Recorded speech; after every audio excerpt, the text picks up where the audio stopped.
So ito ang simula ng buhay ng isang Katoliko na isang Kristiyano, ang binyag.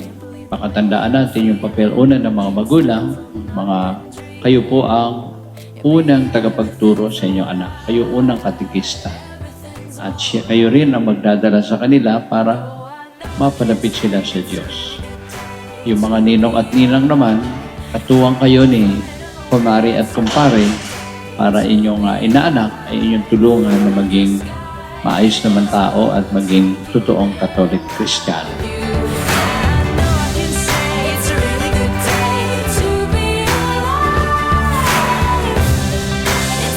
Happy birthday, Mikio! I wish you a good health and lagi pagpe-pray. Dito lang si Mami lagi for you. I love you!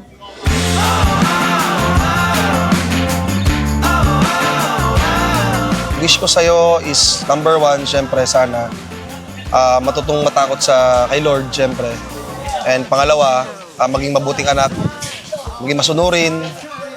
And number three, syempre, in the future, kung anong pangarap mo, kung anong gusto mo sa buhay, susuportahan ka namin.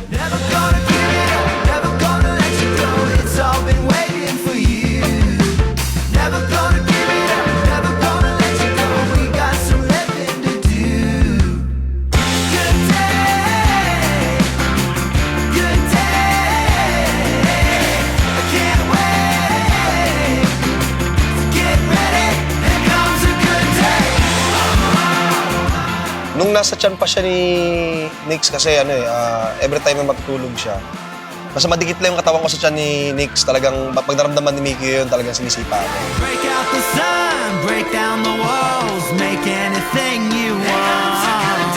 Set all your sails, ring out. Then yun nga, paglabas, awa ng Diyos, di naman nahirapan siya. Kasi dun sa kay Kali kasi talagang hirap na hirap siya eh. Pero kay Mickey kasing slight lang, nakalabas na siya agad. Napakabait na bata. Hindi siya topakin, kaya ng mga ibang kapatid niya. Yeah.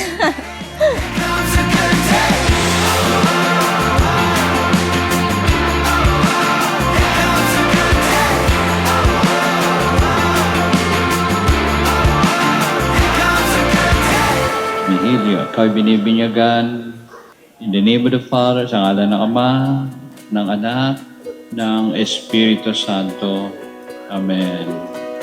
Have we forgotten with all the rushing around, with all the Siya yung pinakamabigat. At siya yung pinakamabigat.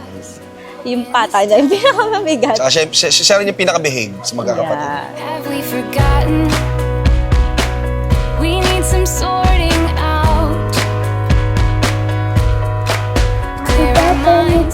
Happy birthday, Mikio! Happy birthday, Mikio! Happy birthday, Mikio! Happy birthday, Mikio! Oh, he was a perfect gift. Oh, he came to bring us peace.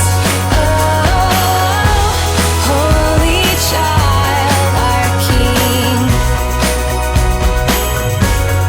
Fill our hearts with wonder, turn our winter into summer. We're so blessed to have Mikio kasi ngayon talagang siya yung nagbibigay ng joy sa family namin. Lalo na pag nakikita mo yung pata niya masarap kagatin. Yeah, sobrang nakakatuwa yung batang yan.